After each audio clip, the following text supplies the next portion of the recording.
Good evening, everyone. We are so excited that you have joined us again for another one of our monthly webinars from Columbia Children's Health.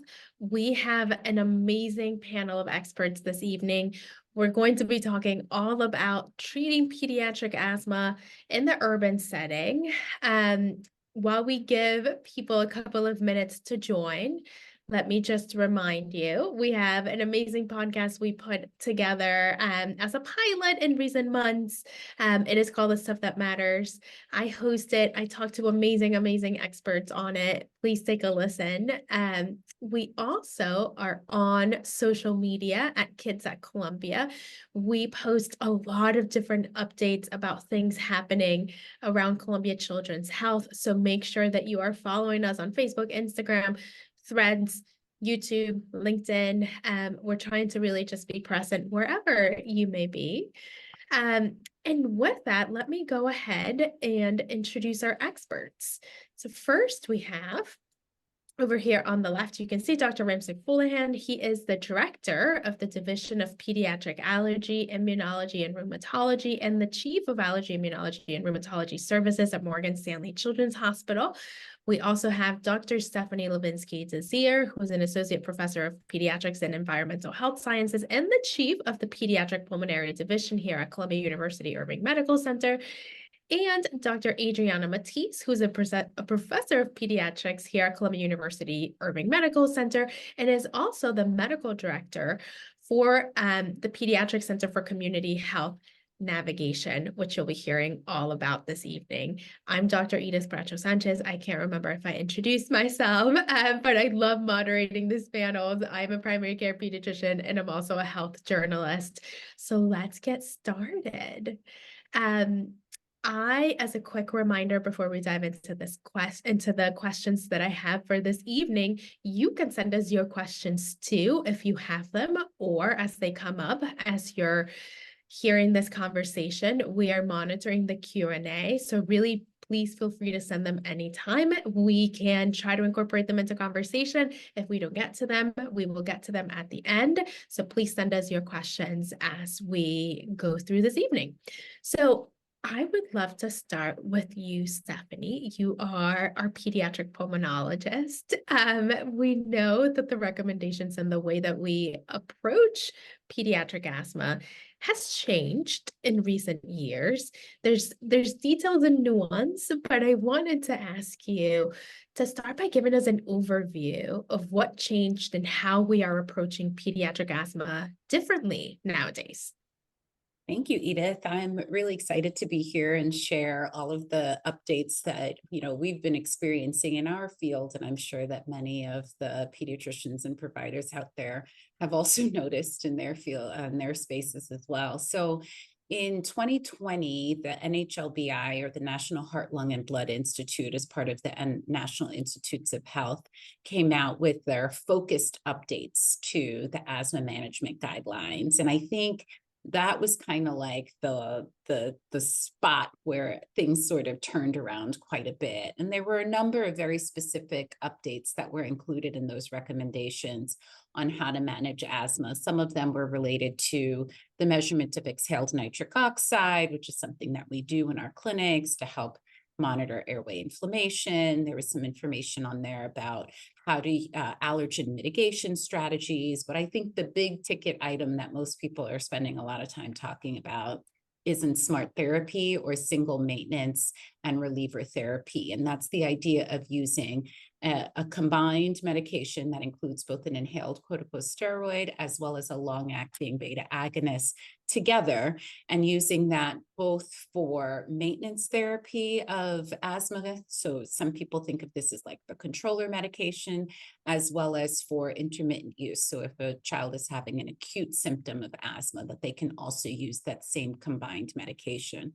Now, the GINA guidelines, or the Global Initiative of Asthma Guidelines, had actually made some of these changes to their recommendations even before then, and they continue to update their recommendations or guidelines every year. Some people may also notice that the recent changes or updates in both sets of guidelines include the use of intermittent inhaled corticosteroids to manage asthma. And that's really for the younger kids who are 5 and younger, who typically do really well in between exacerbations, but have a lot of coughing, wheezing, prolonged cough with colds. And the goal there is to reduce the need for systemic steroids. So that's another change that came as part of the recent updates. This is, one area that has not been kind of embedded as deeply in these recommendations is the use of biologics, which is a really exciting area that's just flourished in the last decade, last 5 years particularly. And so that's just yet another space where we have kind of improved upon or increased our toolkit in terms of what we can offer our pediatric patients who have asthma. I love that. And I do want to ask you and Ramsay more about the use of biologics later on in our conversation. But as we think about the changes in how we approach asthma treatments for parents who are joining us this evening, right? Let's say you have a young child who was on a controller medication every day, morning and evening, and you were struggling to remember to give it to them, and they were doing fairly well, but every time they got a cold, they landed in the emergency room, needed steroids. How are things different for that child? Well, I think what this new set of guidelines or these two new sets of guidelines have done has really opened up the doors to personalized and tailored medical management for asthma. So, I have some patients who they do great and they really only need their medication when they go to grandma's house and grandma has a cat and they're allergic to the cat, or during the spring allergy season when the pollen counts are really high. And for those patients, there's an option now that is backed by our guidelines and not just what parents were doing anyway, where you can give the medication just sort of intermittently or during the periods of time when the child needs it most and to try to prevent symptoms. That's not to say that there aren't patients who won't benefit from taking a medicine every day, and particularly if they're in a season when they are known to have more triggers of asthma. So I have a lot of patients who throughout the winter months, when they're known to get sick and a cold causes them to have a spiral into an asthma attack, those are patients that I'd like to see on medications every day. So, just going back to your question in that individual family, I think this is the key here is now we have evidence to support a little bit more individualized approach to how we manage asthma. Yeah, yeah. And you've been so great at teaching all of us, right? The primary care pediatricians about this and how what we can do with our families on the ground is really supported by the latest evidence. Stephanie, before we move on to Adriana and Ramsay, I do want to ask you, we're talking tonight about treating pediatric asthma in an urban setting, right? It's really sort of the bread and butter of what we do. Tell us a little bit about the unique challenges, because on the one hand is the evidence and the latest evidence, right? And the medications that are available, which is all part of our toolkit. But on the other hand is sort of the context in which we are doing some of these things. So tell us a little bit about those challenges. Yeah, I think what's important to remember, particularly for pediatric asthma, is that the environment matters, right? Where you are, what you're exposed to in the environment where you live, where you work, where you play, where you go to school, those are the things that can trigger a child's asthma. And what we know is that in urban environments and in urban settings, the environment might be different than it might be in a rural environment or suburban environment, let's say. So one of the things that is different and that we experience here in Washington Heights and in cities like New York City or other cities across the country is traffic-related air pollution. I think that's a unique feature of being in an urban community and a unique trigger of childhood asthma. air quality in general is another broader way of thinking about air pollution and traffic-related air pollution exposure. So I think the most important thing about considering urban environments is what are children exposed to and what might those things do in terms of triggering a child's asthma. I know Adriana can talk quite a bit about indoor environmental exposures, as well as Ramsay talking about, allergens within the home. And some of these indoor exposures are more common in urban city dwellings. So that's what makes treating asthma in urban communities unique, is that we really have to pay attention to what our patients are exposed to. Yeah, yeah. So Adriana, I think that's a perfect segue to you. Because again, you've been treating children in this community for many years, and you've been doing so in the, what I like to quote, the real life setting, right? So in addition to the environment, both indoor and outdoors, I wonder if you can talk a little bit about the difficulties of real life for families in our community. Absolutely, Edith. And I think the focus there really becomes what our families are facing day in and day out in their urban setting, right? New York City is not an easy place to live. And for many of our families who have been made more vulnerable by different circumstances, they are facing challenges of unemployment, of housing insecurity, large, percentage rates of food insecurity. All of this while juggling their child's asthma and how to better manage it and how to obtain medications, follow up with us, their medical team members. And so what I really discovered early on here at Columbia and taking care of families is that despite high quality care that I was offering, unless we figured out how to help them with these other things, which we now call social determinants or social drivers of health, their ability to really narrow those disparities that we know that exist in urban families were really hard to narrow, nearly impossible. And so there came the model of community health workers, which we've started at Columbia, and we're now in our 17th year.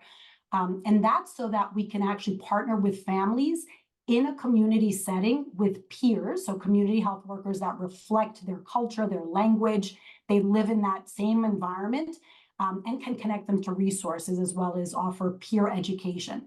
And so that really became an important part of our solution and what we offer in our toolkit to urban families, because unless we help them manage those obstacles, they will have a difficult time adhering to care, having access to care. They need a lot of support with their insurance or their underinsurance, all of these things which ultimately make it very hard to really adhere to therapies that are ongoing and advancing. Yeah, yeah. And it's so interesting to me to hear how your approaches all complement each other, right? It's like tools in the toolbox from a medical management perspective, but also just practicing in the context of the community and the realities of life in an urban setting. Ramsay, I'm curious about your take as a pediatric allergist who sees children and leads a program for children with severe asthma. And this is, I understand, a little bit of a hypothetical question, but I'm just really curious about your take and what percentage of what proportion of children that come to you have severe disease because of a biological predisposition versus the environment to which they are exposed and the realities of life. I'm curious to hear your take. Yeah, but luckily, I think most the severe asthmers are a minority of the asthma patients, but it may be a big proportion of the patients we and the pulmonologist Stephanie see. So we decided to start a joint clinic together. So we co-lead this clinic to see some of the more severe cases, the ones who clearly have allergy and severe asthma, so we can maybe work together to improve their management or so.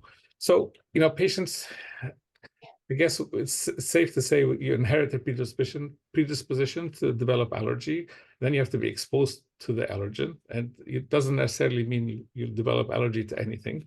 And you have to be exposed to that allergen to get symptoms. So there's both an environmental aspect and the biological aspect for those patients.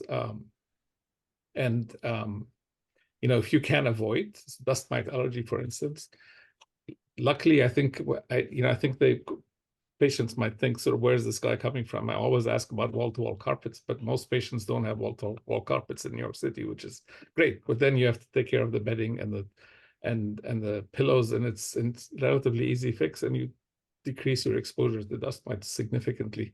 But other things in the inner city, like cockroach, mouse, are much harder to deal with, mold. And so patients will need to have medications to control their symptoms. Yeah, it's so many things you all think about and we think about as pediatricians. To add one more layer, and I definitely want to ask you more about the different programs that you all mentioned, but to add one more layer, and this question's for you, Stephanie. We think about the indoor exposures, the outdoor exposures, the access to care, right? The getting families the support they need so that needs are met, and then they can actually have the bandwidth to care for their kids' asthma. I think there's another layer that you and I have talked about recently publicly, and it's related to the availability of medications and the larger system at play when it comes to medications for children in general, but more specifically for asthma medications. And I wonder if you can talk a little bit about how that works and how it affects children that have asthma. I think you're referring to what I like to call the Flovent fiasco. Correct. So late last year, one of the most commonly prescribed inhaled steroids or controller medication that we use, that has been sort of our bread and butter for pediatricians and allergists, pulmonologists who care for children with asthma, fluticasone, came off brand. And as a consequence of this, our insurance payers for many of our patients had not picked up the generic version of this medication. And that has caused a fiasco. I think what it amplifies is how critical of a role insurance companies and drug manufacturers play in the care of children, all children, particularly children with asthma in this example. And so as a consequence of, generic brand medication not being available, generic version not being picked up on formulary, alternative medications being out of stock in most places, which still is an issue to this day. We're in May, and I'm talking about an issue that started in January. We have a lot of patients who are having challenges in accessing their medications, and much needed medications that are meant to control their symptoms, help reduce them from needing to have systemic steroids, and help reduce them from needing to go to the emergency room and needing to be hospitalized. And so I think it's important to acknowledge that our providers are doing the best we can, and in many ways can only go so far. You've described, you're right, there's so many layers, right? There's the physician-patient piece of things, where there's trust and making sure that patients and families trust the provider to tell us what the symptoms are so we can prescribe the appropriate medication. There are the barriers that Adriana talked about in terms of, making sure that they can actually get those medications and have the bandwidth to be able to give those medications. But then there are levels that are even farther beyond our control, including the insurance companies and the drug manufacturers and the pharmacies that, need to get the patients the medications. So we all really have to work together, I think, to help solve these issues. I think one of the great pieces of doing a podcast or a webinar like this, or amplifying these concerns more broadly, is it reminds people that we all have a voice, and we should be able to use that voice to advocate for our patients and for children, whether you are a parent or you are a pediatrician or anywhere in between that we really need to do that work. Yeah. And it's so interesting, you and your team and our team on the external affairs side work together to really bring some attention to this issue that was so obvious and such a big issue to any of us who treat asthma or parents of children with asthma. Like everyone knew that it was a big issue who has anything to do with asthma, right? But the larger conversation nationally hadn't really happened. And I'm so proud to say we were able to make that national conversation happen by coming together, by working together, by working with families who were willing to share what their struggles have been. And sometimes you're right, it's a matter of coming together, using our voices and pressing for some of these changes and reminding the decision makers that the children really should be top of mind, right? It's this is real. Like children need to breathe, kind of. Yeah. You don't know how many of my colleagues reached out to say thank you for saying that, and we've definitely moved the needle and made some improvements. And I think, there's another issue here that I don't even know if we have space to get into about using these HFA devices versus other devices with other mechanisms and what they might be doing to the environment and things like that. But at the bottom line is, pediatricians and parents of children with asthma should be included in many of these decisions, and we won't be included unless we speak up. Yes, unless we demand to be included. Let's, before we move on from this Flovin fiasco, there was a question that came in. What is the recommendation to use for the younger patients now that Flovin 44 is no longer available? So without Flovin being available, what are some of the recommendations for the younger kiddos? Yeah, so as I alluded to, and the Flovent is the brand name, fluticasone is the generic name. The manufacturer of Flovent has now manufactured fluticasone under the generic name. So it is out there. It is available. I have many of my patients who are on it. In fact, the pumps look so similar, you almost wouldn't know the difference between Flovent versus fluticasone. The issue is getting insurance companies to cover the medication, which often requires prior authorization.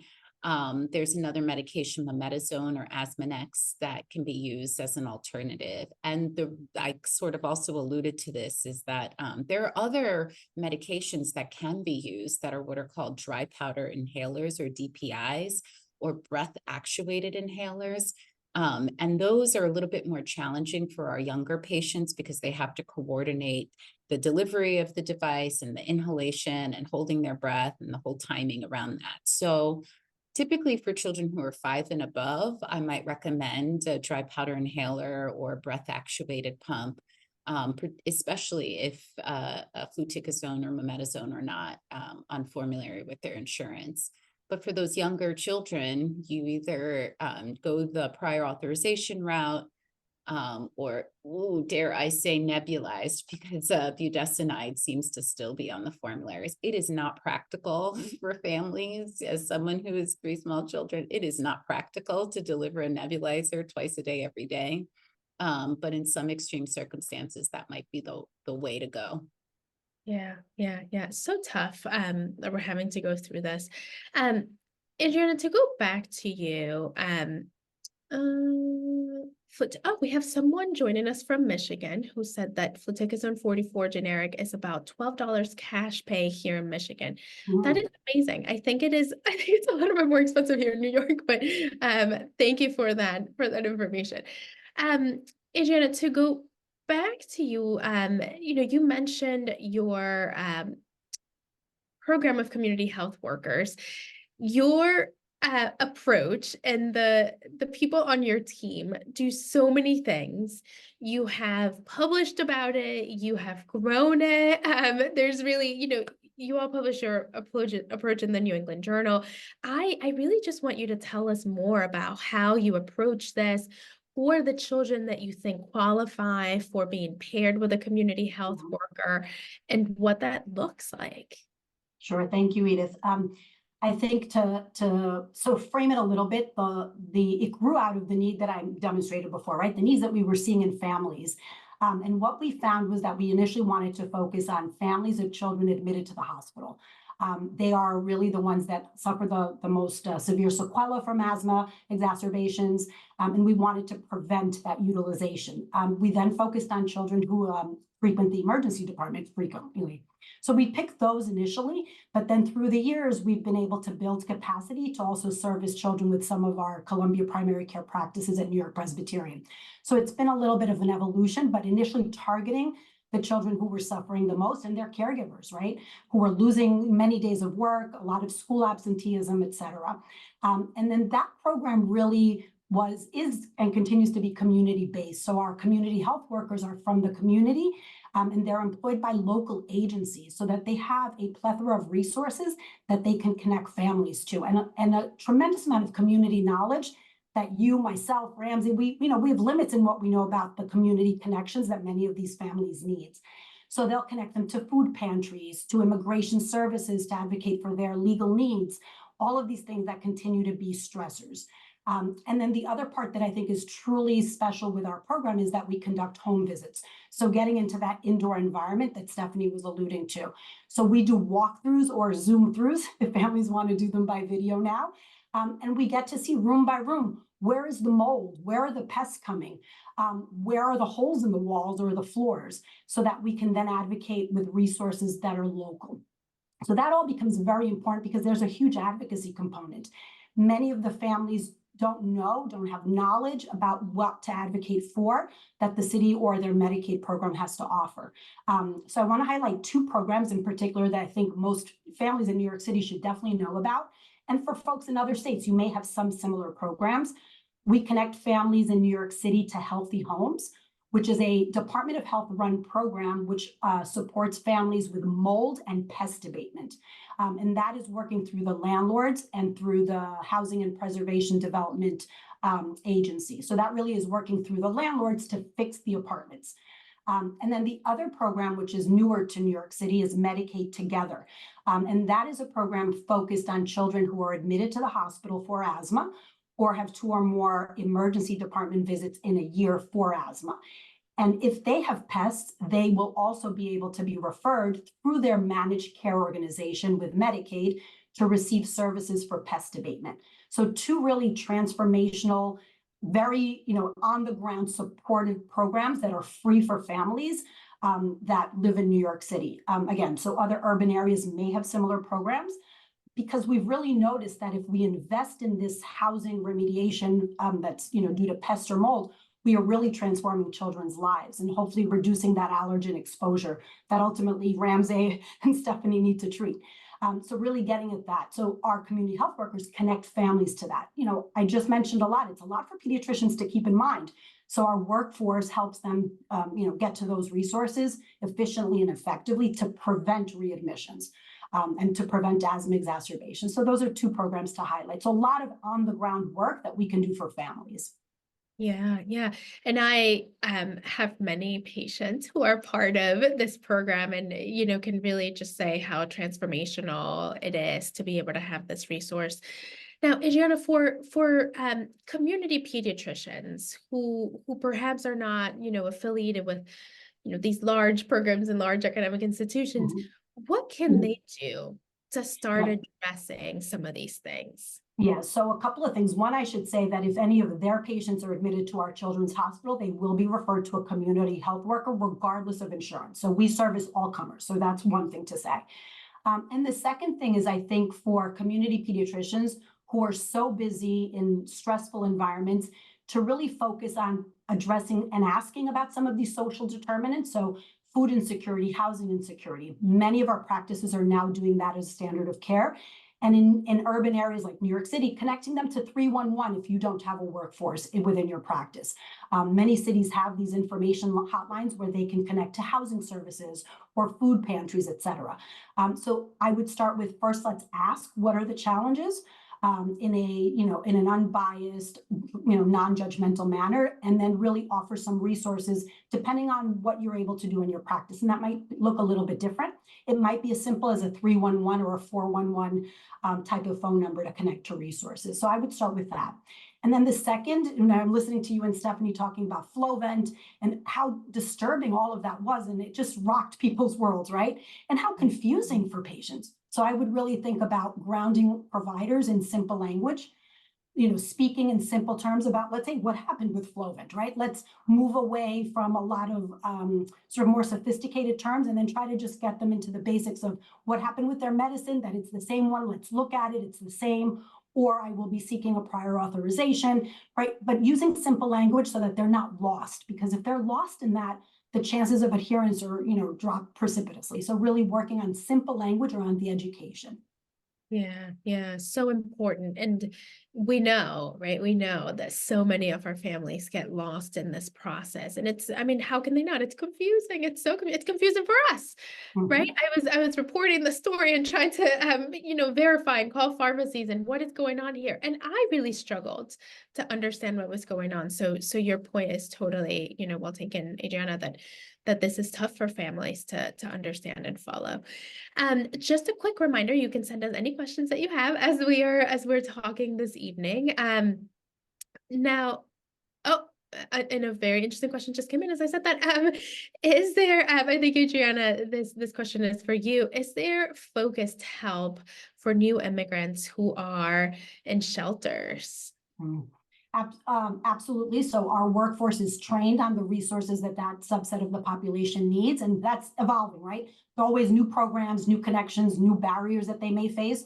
So we definitely have a lot of knowledge within our workforce and training around the services that they need. So we will visit families, maybe not in the shelter, because different shelters may have different rules about accessing the shelter, but we will meet with a family who is residing in a shelter at a community agency, for example. So we will work with that, and we definitely have a knowledge around the immigration needs of many of our refugee families in New York City to connect them to resources. Yeah, amazing. It's so needed. Ramsay, as we're talking about, some of the adjacent factors that definitely impact children's asthma, right? I do want to ask you, I feel like I myself, as a primary care pediatrician, have been on this journey of understanding just how widespread allergies are and allergic asthma is. And I wonder if you can just sort of give us your thoughts for community pediatricians who are listening about how we should think about allergies and the impact that they have on asthma, and some sort of just general best practices for us as we're trying to manage. Again, we're managing real life, urban setting, but I don't want to forget this other piece. And we have you here this evening. We're so lucky to have you. How should we think about this other piece that is allergies?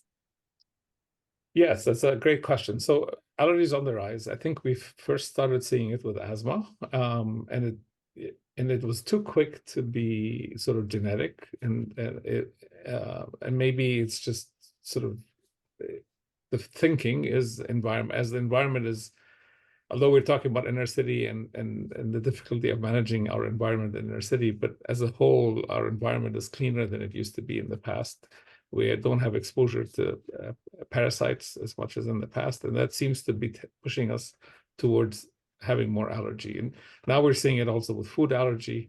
In fact, as allergists, we're probably overwhelmed with food allergy, so that we're not getting the opportunity to deal with asthma as much as the pediatricians and the pulmonologists. But it's one of the factors that affects asthma. It's not the only one. Not everybody who has asthma has allergy. And even when you take care of the allergy, you still have to manage the asthma. And sometimes it's not enough. But some patients, it's mostly, either like they have viral induced asthma, they may have allergy triggered asthma. And when you take care of the allergies, they're much better. So those are very rewarding to deal with. But the more complicated patients have allergy as well as other factors contributing to asthma, and all of it needs to be taken care of. And as much as we can do in our clinic and setting, I think Adriana, what you were talking about is like incredibly important, particularly in our city, because we don't have the capacity from our clinic to go into the patients' homes and help with this. So I'm glad. I'm very glad to hear about it. And we did have a patient, I think, in the combined clinic who had just had a visit and repairs from healthy homes, and they were so happy. And Yeah. I wonder, Ramsay, is there any sort of new and emerging? Well, let's table that question because I do want to talk about biologicals. Yes. And I want to talk about biologicals in a minute. Let's table that question. See, I'm so excited to talk about that I was getting sidetracked to that. So let me just to round up this part of the conversation. Stephanie, you are conducting studies around air pollution. I do want to hear more about those studies, and then I definitely want to transition to the clinic that you have, pulmonology and allergy for children with severe asthma. But first, just to finish talking about that context and that environment, tell us about the studies that you have going on when it comes to air pollution and the way that it impacts asthma. Yeah, our group has been very interested in understanding both social and environmental factors that contribute to childhood asthma. And, I have been particularly interested in air pollution. We have a consortium that we are part of that's part of the cause network of the causes of urban asthma studies. And some of the work in that group has been aligned with air pollution and trying to understand how the air quality index might influence asthma attacks or asthma exacerbations among children. And we have a study that was published recently that demonstrated that air pollution exposure was actually associated with asthma exacerbations, particularly among children who did not have a viral respiratory infection. So again, air pollution being a strong trigger of an asthma exacerbation outside of a virus.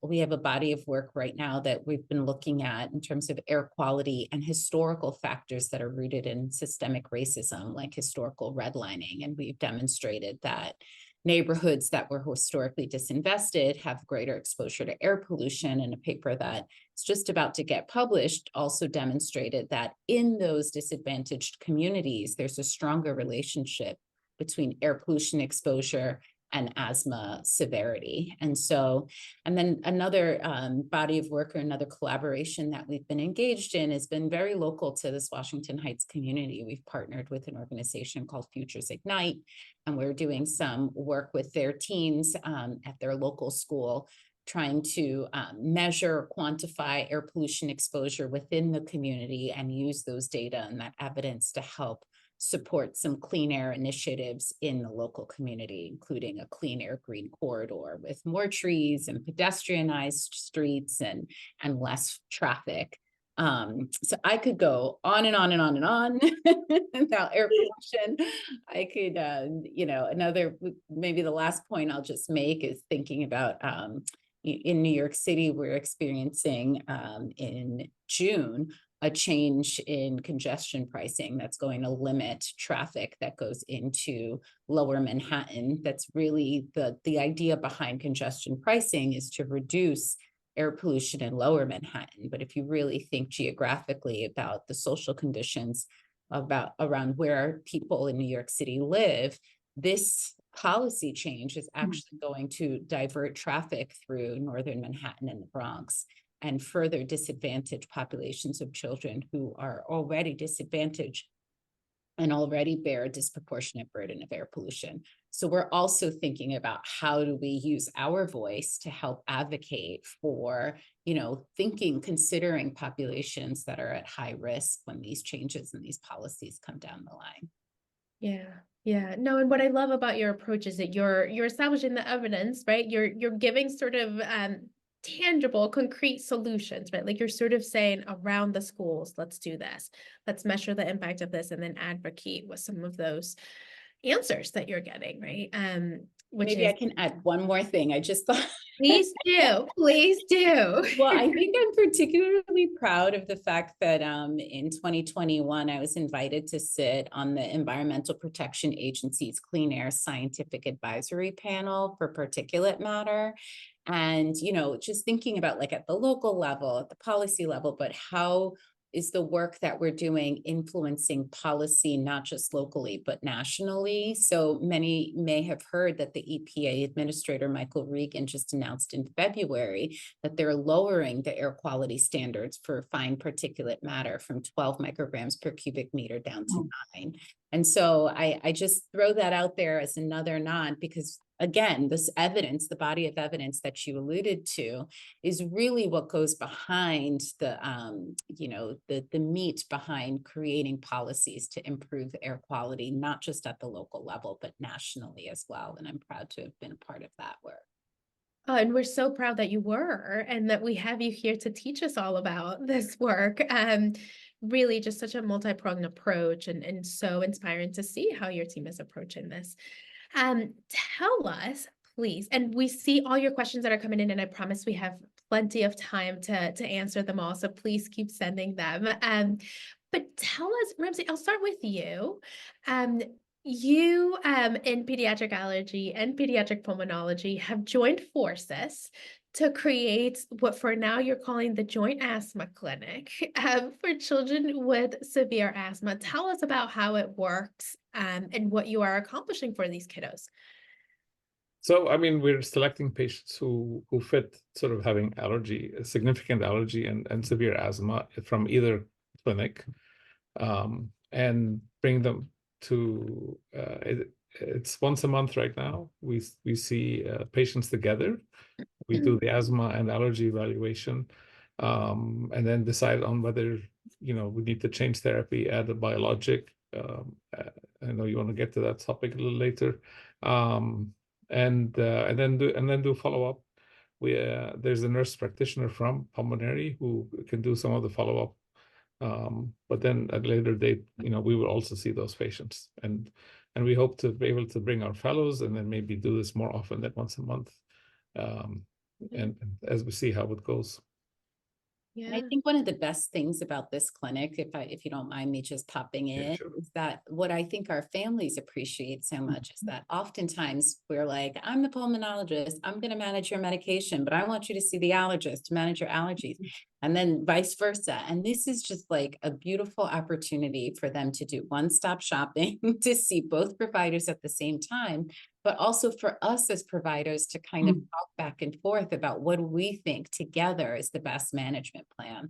So it's really an incredible service that we're able to provide with some of our patients who need our attention the most. And I'm so excited that we've been able to get this off the ground, and hopefully we'll continue to grow it. Yeah. If I can add to that, Edith, I had a patient a couple of weeks ago that I was connecting to this clinic that Stephanie and Ramsay are talking about. And the look on her face when I said, well, you're going to go to one place and it has both teams, and then they get to talk and come up with a plan together with you, it just gave her a peace of mind that I had not seen before. So it really is, it speaks to what Stephanie is talking about. And again, we need to think about the impact at the patient level. This is what those families need in order to improve the outcomes for their child. So it's great.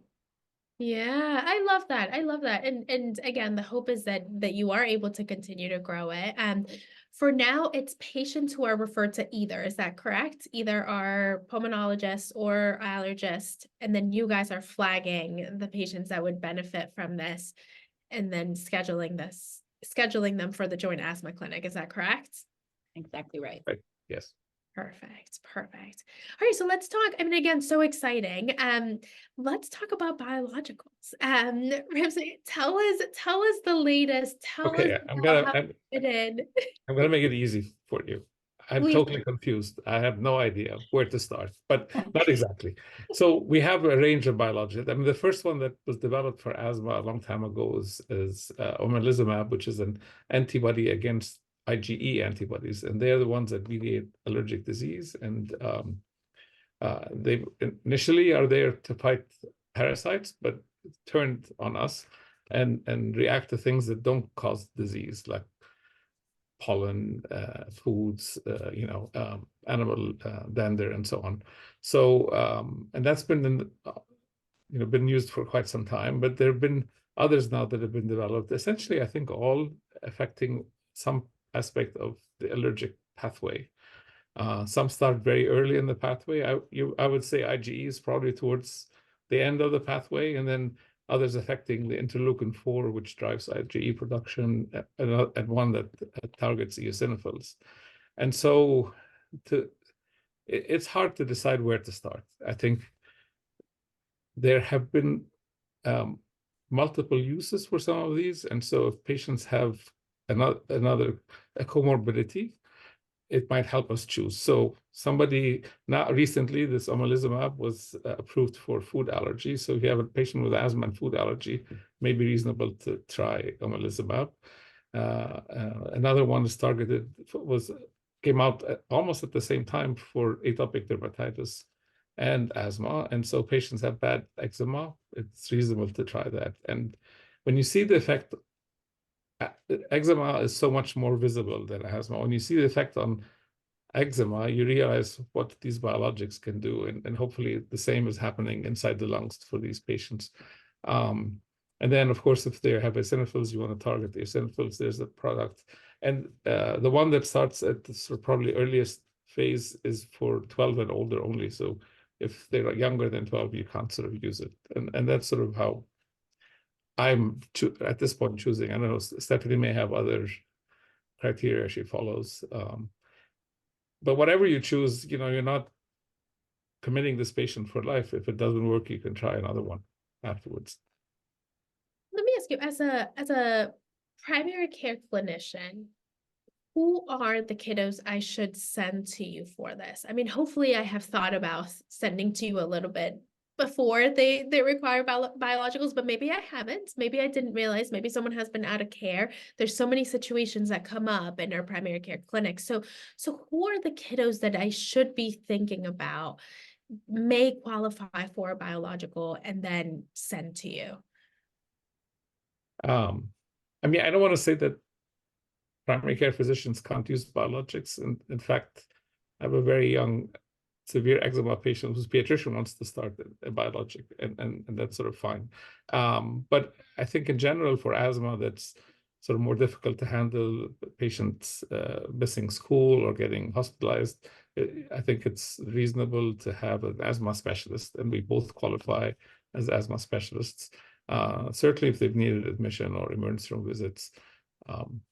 And then, of course, any sense, for us, any sense that they may have allergies or allergic comorbidities, we'd be happy to see them. And difficulty with their breathing, I certainly would push towards pulmonary as well. Yeah, and I would just add, I think any child who has moderate to severe asthma, meaning that you're treating them with a medium dose or a high dose inhaled corticosteroid plus a long-acting beta agonist, or even just a medium or high dose inhaled corticosteroid, those patients probably should get referred to an asthma specialist, mostly because the guidelines also recommend that they have pulmonary function testing. Mm-hmm. But even if you can't quite get them to us at that point, if you're finding that there's difficulty in managing their asthma, they're still having symptoms, they're using their albuterol regularly, they've had several courses of systemic steroids or prednisone or dexamethasone in a year, those are really the patients we want to see, we want to evaluate. And part of our evaluation includes some of the things that we talked about earlier on, like thinking about things in their home environment and the environments around them that could be triggers.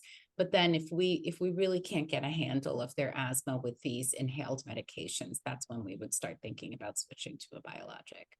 Or I should say not switching to a biologic, it's adding a biologic. Amazing.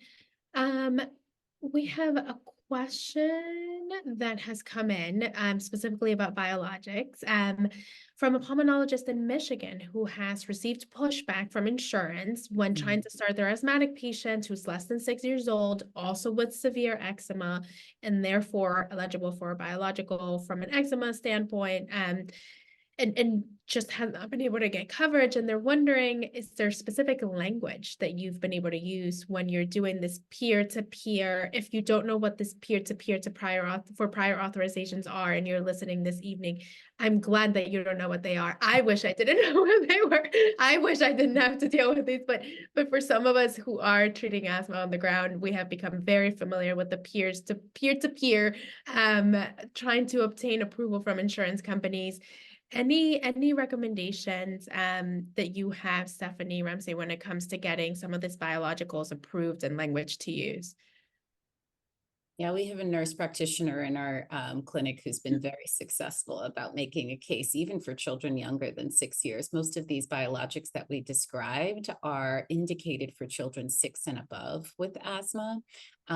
There is one specific biologic that is recommended for children younger than 6 years of age, particularly for severe eczema. That's dupilumab, and you probably shouldn't have too much pushback from an insurance company if you have a child who's less than 6, and also I think it goes down to 6 months for the indication of eczema. So that might be the one that you want to pick in your particular situation that you've described here. But I think really trying to make the case for how a biologic might reduce healthcare utilization. So if this is a kid who's coming to the emergency room or getting hospitalized, and you can demonstrate that you can reduce that healthcare utilization by putting them on one of these medications, that will really go a long way. And you clearly want to document that standard therapy hasn't worked, and eczema, again, it's more visible. It's, it has a big effect on quality of life. And I'm sure, and asthma too, because, you need to be able to breathe, you need to be able to breathe comfortably. So if standard therapy really doesn't make a difference, they could get admitted. Insurance should really be able to do that. But, we struggle with insurance in many ways. Eczema has not been as difficult to get biologic for. Yeah. Please keep sending us your questions. Stephanie, there's a couple of questions that came in around the use of Symbicort. I wonder if you can, because I think they're all related. I wonder if you can sort of summarize and tackle this for us. Yes, I think people are picking up on this kind of paradigm shift, really. I think of when I was in training and everybody was like, you have to use this medicine and this is the way you use it. It's like completely upended itself. So I think what I'm seeing in the Q&A is that some people are finding that when they use this single maintenance and reliever therapy or smart therapy, notice I said single and not Symbicort. I think it was originally, the term was coined for Symbicort, but the idea being that you're using one medication to kind of open up the bag for other medications. I should add that if you are going to use an inhaled corticosteroid and a long-acting beta agonist, it needs to be a long-acting beta agonist that contains formoterol, because the onset of action is rapid within an hour. And if you use one of the others that has a longer onset of action, you won't get that quick reliever benefit. And so, I think that, many of my patients, it's easier to remember when it's only one pump and you don't have to figure out which pump are you going to use for twice a day and which pump are you going to use for rescue. And I think that was the intent behind the recommendation, was to simplify the protocol for families so that they don't have to remember the blue pump versus the orange pump versus the red pump. And I think that, there was a question here about how do you implement these guidelines for a child who has an asthma exacerbation, and relatedly, jumping to just using albuterol. I think the evidence behind using this ICS-LABA, I'm going to use that term for short, is that the inhaled steroid adds an additional benefit above and beyond the beta agonist that makes it a little bit better than using the albuterol alone. So for that reason, many people have just kind of abandoned albuterol altogether. The thing that is important to recognize is that there are dose limits. And so if you have a child that's 12 and younger, you have to make sure that they're not using more than 8 inhalations in a 24-hour period. If you have an adult or someone 12 and above, they can use up to 12 inhalations in a 24-hour period. And if they need more than that, then you should have albuterol on hand for them to use. So I think patients are finding it easier. And I think the tricky part is sometimes getting insurance companies to cover 2 pumps if needed, because they may run out of that pump faster than otherwise if they were only using it twice daily. But it has been a benefit. And I see more people who are commenting that it's actually helping. Yeah, the Symbicort. If I could jump in on that, I think what Please. Stephanie just described and how different this is to what we were doing really goes to the point of that patient education, simplified language, and either writing things out or using teach back, because this is a dramatic change to what families were doing before. And so whether it's a fancy looking asthma action plan from your EMR or just a piece of paper with some quick instructions with numbers of maximum doses, families need to have these changes written or take a picture of it right on their iPhone so that they have it accessible, because it's very different and can be very confusing. So we're just starting all of these changes and we're already seeing that confusion. So it's going to take time to really educate folks. Yeah, definitely. For all of us, it's taken a little bit of time, right? And you can imagine busy parents. Stephanie, a follow-up question that came in, is there still a role for albuterol alone? Should it always be used with an inhaled corticosteroid? What are your thoughts? So this is the nuance between the different sets of guidelines. So if you look at the GINA guidelines, they recommend, particularly for children who are 5 and above, that they use just the inhaled steroid plus the long-acting beta agonists, or the Symbicort or the ICS plus LABA. Although if you have just a child with intermittent asthma, albuterol alone as needed is also recommended. The NHLBI guidelines have not gone that far as to put intermittent use of the inhaled steroid plus the long-acting beta agonists. So there is benefit to using albuterol alone. And as I mentioned earlier, once you exceed that number of doses in a 24-hour period, then albuterol is definitely important to have as a go-to. Yeah. I'll post this question to you. There is someone who asked for our thoughts in the chat about the feasibility of spacer, right, versus a nebulizer, and perhaps saying that it's more realistic when you're a single parent and have a busy life, to use a nebulizer and have your child sit down and sort of do that, rather than having to do the spacer perfectly to deliver medication. What are your thoughts? Like, does the administration of a spacer, of medication through a spacer, have to be perfect for medication to get through the lungs? And if it's not perfect, for whatever reason, should you then nebulize? What are your thoughts on this? Right. So I think it goes back to what Stephanie mentioned like 45 minutes ago. It all depends on the patient, right? Yeah. And the complexities of who the patient is and the lifestyle and the challenges at home. So my rule basically is I will provide a spacer when it's indicated with that inhaler, right? Because to remind everybody, some inhalers don't need a spacer, but the majority of our inhalers that we use in children do. That I encourage families to use a spacer because it's faster and it is more effectively delivering the medication to the lungs. Ultimately, that is where we need the medicine. So if we want to have it effective, we want to use a spacer. That said, there are younger children, there are children with other conditions, like, for example, Down syndrome or autism, who actually, in my experience, do not like spacers, and that really triggers them in terms of their behavioral or aggression or outbursts, and so they prefer nebulizers. So I will work with what the family preference is, but again, the nebulizer needs to be used correctly, needs to be closely fitting to the child's face. It can't be up in the room and they're just breathing the air that's coming out of the machine, right? So it's about what will the family feel is going to be the most effective thing, with the caveats of what we know scientifically. So I really work with the family, but most often I will use and recommend the spacer. It's portable, it's much easier to use, and much quicker in our busy lives. So that's how I would approach that, Edith. Yeah, perfect. Just a couple more things that have come in. Any evidence for natural remedies being of any use in asthma? And I'll leave this open to any of you who want to chime in. I'm going to jump in on that one just because our community health workers have a lot of experience with the cultural remedies that are out there, mostly for our Latino community in New York City. And this is what I teach them, and what they've taught me is that first we need to ask about them. Right. So because we don't know what families are using, and we have to start by asking. We also need to encourage families to feel comfortable telling us, right? So that it's okay to ask in a non-judgmental way, what other things are you trying at home, so that you can receive that information and determine if anything could potentially be an allergen or harmful, right? Just to make sure the basics are met.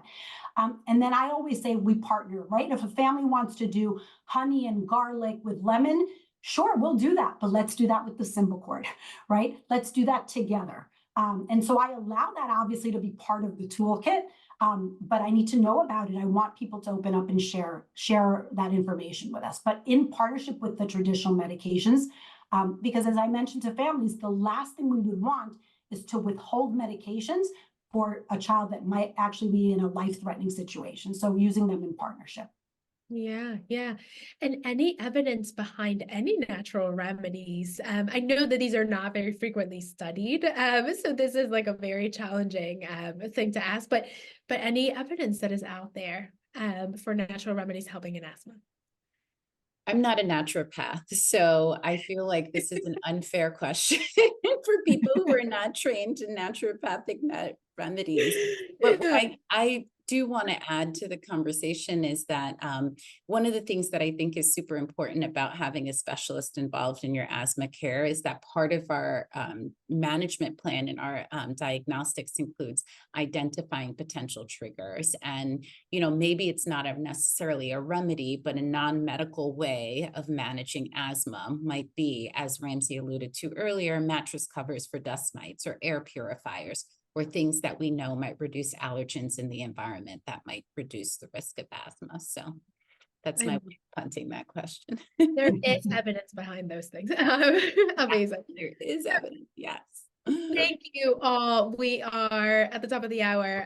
Thank you all for this conversation. This has been so lovely. Thank you all who joined us today. We will follow up with an email. You will be able to watch this later. We'll send an email to everyone that registered with the YouTube link, as well as any additional resources that we've mentioned. We will have one webinar in the summer. It is going to be all about preparing children for puberty and what pediatricians should be on the lookout for when puberty is happening too soon, too late, or not normally.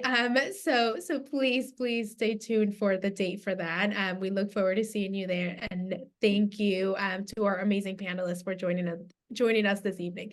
Thank you all. Thank you. Thank you.